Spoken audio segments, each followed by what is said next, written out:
Hello friends, CGPSC ई ज्ञान में आपका स्वागत है और मैं हूं शारदा। जैसे कि हमारा लेक्चर कंटिन्यू है, तो आज का हमारा लेक्चर है सार्वजनिक ऋण पे, पब्लिक डेब्ट पे है। ठीक है, पब्लिक डेब्ट क्या है आपका? सार्वजनिक ऋण का अर्थ है, सार्वजनिक ऋण का अर्थ है सरकार द्वारा लिए जाने वाले ऋण से है। जब सरकार अपने देश अथवा दूसरे देशों से ऋण लेती है तब उसे सार्वजनिक ऋण कहते हैं। क्या है मतलब? यहाँ पे कौन ऋण लेगा? सरकार द्वारा लिए जाने वाले ऋण को ही हम क्या बोलते हैं? सार्वजनिक ऋण कहते हैं। ये जो ऋण है या तो वो अपने खुद के देश से ले सकता है या दूसरे देशों से ले सकता है। ये हमारा क्या है? सार्वजनिक ऋण। नेक्स्ट है, जैसे कि सार्वजनिक ऋण में वृद्धि के कारण क्या क्या कारण है, कौन कौन से कॉसेस है? Causes of increases in public डेब्ट। क्या क्या कॉसेस है? जैसे कि पहला है सरकारी व्यय में वृद्धि। सरकारी व्यय में वृद्धि कैसे होगी? सरकारी व्यय में जैसे कि आपको पता है कि सरकार ऐसे कई अपने योजना बनाई रहती है, व्यय के लिए बहुत सारी चीजें खर्च की रहती है जिसमें वो उनको व्यय करना पड़ता है ना। दूसरा है लोक निर्माण कार्यों पर व्यय। लोक निर्माण कार्यों पर व्यय जो है, जैसे कि लोक निर्माण कार्य आपके क्या क्या हो जाएंगे? रेल है ना, सड़क है, सड़क, यातायात, इस तरह से जो भी आपके लोक निर्माण कार्य है उस पर व्यय किया जाएगा। आर्थिक बजट में घाटे की वित्त व्यवस्था। अक्सर आपने देखा है कि बजट में जो है अलग से जो है वित्त, बजट में घाटे की वित्त व्यवस्था के लिए अलग से बजट बनाया जाता है, ताकि अगर कोई भी जैसे किसी भी तरह से बजट में आय व्यय में अगर कोई डिफरेंस ज्यादा है तो उसकी पूर्ति की जा सके, है ना। आर्थिक अस्थिरता। अगर अर्थव्यवस्था में आपका मंदी है या मुद्रास्फीति है तो उस कंडीशन में वो क्या करेगी? पैसे के फ्लो को जाने से रोकेगी, या अगर मंदी है तो पैसे के फ्लो को बढ़ाएगी सरकार, और अगर मुद्रास्फीति तो क्या करेगी? पैसे के फ्लो को रोकेगी। तो उस कंडीशन में फिर क्या करना पड़ता है? मतलब आर्थिक अस्थिरता को रोकने के लिए भी जो है सार्वजनिक ऋण लेना पड़ता है। ठीक, तो यहाँ पर क्या है, अगर मार्केट में मंदी छाई हुई है तो वहां जो है उसको गति प्रदान करने के लिए क्या करेगा? पैसे का फ्लो बढ़ाएंगे सरकार। तो इस कंडीशन में भी सरकार को ऋण लेना पड़ सकता है। वैसे ही आर्थिक नियोजन में आपको पता ही है कि आर्थिक नियोजन के लिए जो है कि ऋण लेना ही पड़ेगा। हमारे यहाँ 5 ईयर प्लान था, आपने देखा है कि उसके लिए कितने ज्यादा मात्राओं में बजट को रखा जाता था, महत्व दिया जाता था। वैसे ही जो है इसके ऑब्जेक्ट्स क्या है? ऑब्जेक्ट्स ऑफ पब्लिक डेब्ट, इसके ऑब्जेक्ट क्या क्या है? चालू व्यय की पूर्ति के लिए। चालू व्यय की पूर्ति के लिए कैसे? सरकार का जो है खर्च तो तय है कि यहाँ खर्च होना है, वहां खर्च होना है, ये तय है, लेकिन क्या आय उसकी तय है कि इतनी आय मतलब मिलेगी, कम भी प्राप्त हो सकती है ना। तो जैसे कि मैं ये कहना चाह रही हूँ कि मतलब उनकी आय क्या है? आय तो जो है खर्च निरंतर बने रहेंगे, लेकिन क्या आय निरंतर रहती है? नहीं, कभी कम तो कभी ज्यादा होती है। तो इस कंडीशन में वो क्या करेंगे? अपने करंट जो भी एक्सपेंडिचर है उनको जो है मैनेज करने के लिए भी वो क्या करेंगे? ऋण लेंगे। ठीक, संकटकालीन स्थिति जैसे कि आपका बाढ़, सूखा, है ना, अकाल, इस टाइप की स्थिति अगर निर्मित होती है तो इस स्थिति के लिए भी सरकार क्या करती है? ऋण लेती है। अगर उसके पास उनके कोष में अगर पैसे नहीं है तो ऋण लेती है सरकार, और इन कंडीशंस में जो है हेल्प करती है।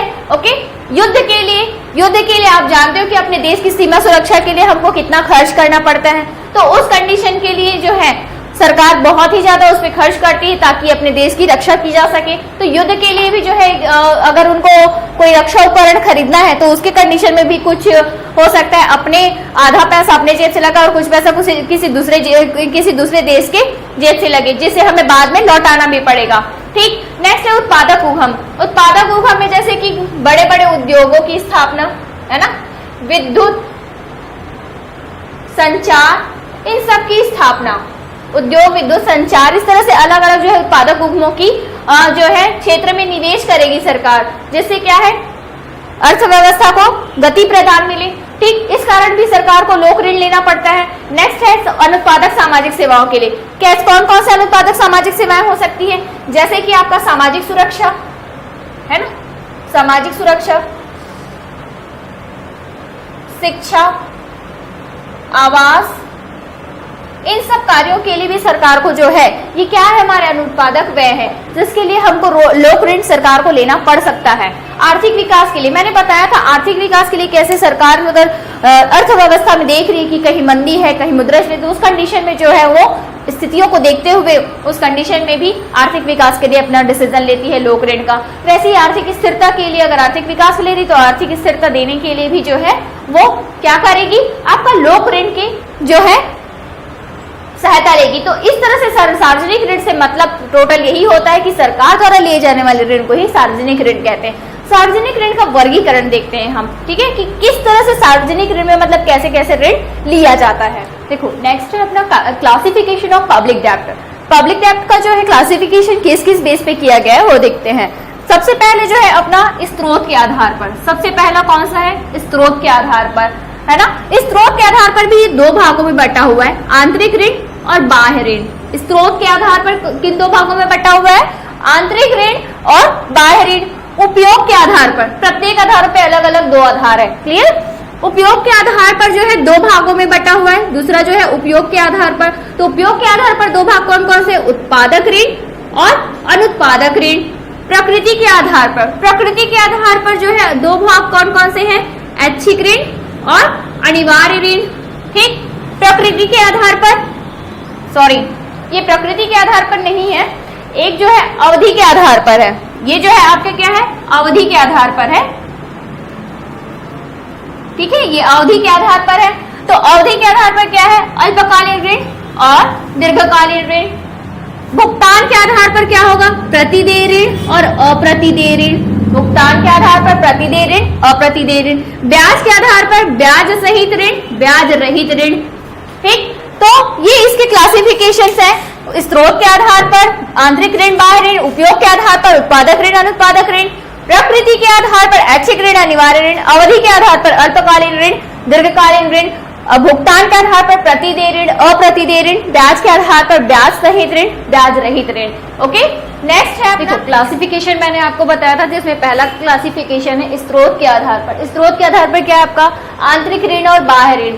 आंतरिक ऋण वो ऋण है जब सरकार अपने ही देश के नागरिकों को प्रतिभूतियां बेचकर उनसे ऋण प्राप्त करती है। क्या प्रतिभूतियां, अपने ही देश के नागरिकों को प्रतिभूतियां बेचकर उनसे ऋण प्राप्त करती है, तो क्या है आंतरिक ऋण। ये प्रतिभूतियां किसके माध्यम से बेची जाती है, आरबीआई के माध्यम से बेची जाती है मार्केट में, है ना। उनसे प्रतिभूतियां बेचकर जो है आंतरिक ऋण प्राप्त करती है। वही बाह्य ऋण, बाह्य ऋण कैसा होगा आपका, बाह्य ऋण जो है यदि लोक ऋण विदेशों में रहने वाले या व्यक्तियों या संस्थाओं, कौन, विदेशों में रहने वाले कोई भी व्यक्ति है, संस्था है या सरकार है, तो उससे जब प्राप्त करेंगे तो ये क्या होगा, हमारा बाह्य ऋण होगा। बाह्य ऋण में मतलब हम कई देशों से उधार लिए रहते हैं, है ना, या कोई संस्था है जैसे IMF, ठीक, IMF है, वर्ल्ड बैंक है, इन सब से अगर हम उधार ले रहे तो ये विदेशी संस्था है, तो इससे ये हमारा क्या हो गया, ये हमारा बाह्य ऋण हो गया।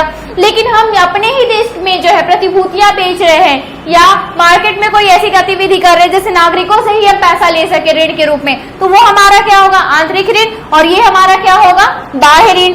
दूसरा क्या है अपना, ऋण के उपयोग के आधार पर। ऋण के उपयोग के आधार पर कैसे होगा, उत्पादक ऋण और अनुत्पादक ऋण। उत्पादक ऋण में जो है उत्पादक ऋण वो है जिनका प्रयोग ऐसे कार्यों में किया जाता है जिनसे इतनी आय प्राप्त हो सके कि उससे ऋण के मूलधन और ब्याज की राशि भुगतान किया जा सके। कितना, उससे हमको इतनी आय तो अवश्य प्राप्त होनी चाहिए कि हमारा कम से कम मूलधन और ब्याज की जो राशि का भुगतान है वो तो जरूर हो जाए, है ना। उत्पादक ऋण का मतलब ही यही होगा कि इतनी आय, अगर हमने इन्वेस्टमेंट किया है तो इतनी आय हमको कम से कम मिलनी चाहिए कि हमारा मूलधन और ब्याज जो है निकल जाए, ठीक है। जैसे कि उद्योग के क्षेत्र में है, सिंचाई के क्षेत्र में, परिवहन के क्षेत्र में, हम इन चीजों को उत्पादक में लेते, इनमें इन्वेस्टमेंट करेंगे, है ना, ये उत्पादक चीजें हैं, मतलब इसका कुछ तो आउटपुट आएगा ही आएगा। तो हम इतना कोशिश जरूर करेंगे इसका आउटपुट निकालने का कि हमको कम से कम आय के साथ साथ जो है इतना प्राप्त हो जाए कि जो हमने लागत लगाई थी और उसके लिए जो ब्याज है वो हमको जरूर मिल जाए, ठीक है। नेक्स्ट है अनुत्पादक ऋण। अनुत्पादक ऋण क्या होगा, जिनके प्रयोग से जो है सरकार को कोई आय प्राप्त नहीं होती है, तो बराबर संपत्ति का निर्माण भी नहीं होता है। मतलब सरकार को ना तो आय की प्राप्ति हो रही है और ना ही कोई संपत्ति का उससे निर्माण हो रहा है, फिर भी वो व्यय कर रहा है उस पे, तो ये क्या हुआ? अनुत्पादक ऋण हुआ, है ना। अनुत्पादक ऋण हुआ जैसे कि कौन सी स्थिति? युद्ध की स्थिति है, बाढ़ की स्थिति है, अकाल की स्थिति है, इसमें सिर्फ सरकार को देना होता है। क्यों? क्योंकि रिकवरी के लिए।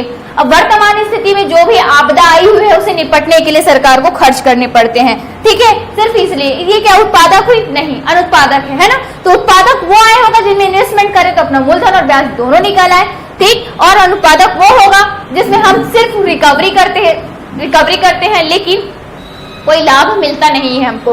नेक्स्ट तीसरा अपना जो है वर्गीकरण, ऋण की प्राप्ति की प्रकृति के आधार पर। तो ये क्या है? ऐच्छिक ऋण और अनिवार्य ऋण। ऐच्छिक ऋण कैसे? जिसे सरकार ऋण देने वाले को इच्छा से लेती है। मतलब ऐच्छिक ऋण वो होगा जिसे सरकार किसके? ऋण देने वालों की इच्छा से लेती है। ऋण देने वालों की इच्छा किस पे डिपेंड करेगी? किस पे डिपेंड करेगी? जो बाह्य ऋण, जैसे कि वहां पे मैंने आपको बताया बाह्य ऋण। बाह्य ऋण हम किससे ले रहे हैं? विदेशी व्यक्ति, संस्था या आपके सरकार से ले रहे हैं, तो ये आपका क्या है? बाह्य ऋण हुआ। तो इसके लिए हम क्या, इसमें ये इच्छाओं पर डिपेंड करेगा, न कि अनिवार्य होगा। वही अनिवार्य ऋण कैसे होगा? अनिवार्य ऋण तब होगा जब सरकार देश के नागरिकों को ऋण देने के लिए बाध्य करती है। मतलब सरकार ऐसी परिस्थिति निर्मित कर देगी कि उनको प्रतिभूतियां खरीदनी ही पड़ेगी मार्केट में, तो ये क्या है? अनिवार्य स्थिति है। तो इस तरह से ये क्या है? ऐच्छिक ऋण और अनिवार्य ऋण। अगला ऋण है अपना दीर्घकालीन ऋण, है ना। देखो नेक्स्ट है अपना ऋण की अवधि के आधार पर। ऋण की अवधि के आधार पर क्या है आपका? अल्पकालीन ऋण। अल्पकालीन ऋण मतलब अल्पकालीन ऋण जो है किसी विशेष उद्देश्य के लिए नहीं लिया जाता, बल्कि एक नियमित खर्च को चलाने के लिए लिया जाता है। वो क्या है आपका? अल्पकालीन ऋण। वही दीर्घकालीन ऋण में क्या होगा? एक विशेष उद्देश्य शामिल रहेगा, है ना। एक विशेष उद्देश्य शामिल रहेगा, है ना। तो हम जैसे कि वर्ल्ड बैंक या IMF, इनसे हम जो ऋण लेते हैं वो कैसा होता है? दीर्घकालीन ऋण होता है ना, ठीक। नेक्स्ट है ऋण के भुगतान के आधार पर, प्रतिदेय ऋण और अप्रतिदेय ऋण। प्रतिदेय ऋण में जो है निश्चित तिथि में भुगतान होता है, मतलब जिस तिथि का उल्लेख किया गया है उस तिथि में भुगतान होगा। किसका? ऋण का। ये प्रतिदेय ऋण है। अप्रतिदेय ऋण मतलब इसमें मूलधन के भुगतान की कोई निश्चित तिथि नहीं होती, किंतु ब्याज के भुगतान की गारंटी सरकार द्वारा दी जाती है। मतलब अप्रतिदेय में क्या होगा कि भुगतान की तिथि तो मतलब भुगतान की तिथि क्या है? निश्चित नहीं है। मूलधन के भुगतान की तिथि तय नहीं है, लेकिन ब्याज के भुगतान की तिथि कैसी है? तय है। मतलब यहाँ पे ब्याज की गारंटी है लेकिन मूलधन की गारंटी नहीं है। वही आपका क्या है? अप्रतिदेय ऋण। प्रतिदेय ऋण में निश्चित तिथि है, ठीक, निश्चित तिथि में भुगतान होता है, लेकिन अप्रतिदेय ऋण में जो है निश्चित तिथि नहीं होती है, लेकिन उसमें ये चीज है कि ब्याज का भुगतान होगा लेकिन मूलधन का कुछ आता पता नहीं। वही आपका ब्याज के आधार पर कैसा होगा? ब्याज सहित ऋण। ब्याज सहित ऋण का मतलब ये हुआ कि इसमें मूलधन और ब्याज का भुगतान होता है। ब्याज सहित में मतलब मूलधन और ब्याज को मिलाकर भुगतान किया जाता है, और ब्याज रहित में मतलब केवल मूलधन की वापसी होती है। शब्दों से ही क्लियर हो रहा है बहुत से कॉन्सेप्ट जो है, केवल मूलधन की वापसी आपका क्या है? ब्याज रहित है। तो ये पूरा अपना सार्वजनिक ऋण का जो कॉन्सेप्ट है वो कंप्लीट हुआ। ओके स्टूडेंट, आज का मेरा लेक्चर यही कंप्लीट होता है। अगर आपको मेरा आज का लेक्चर अच्छा लगा तो प्लीज हमारे चैनल को लाइक कीजिए, सब्सक्राइब कीजिए एंड ज्यादा से ज्यादा शेयर कीजिए। Thank you.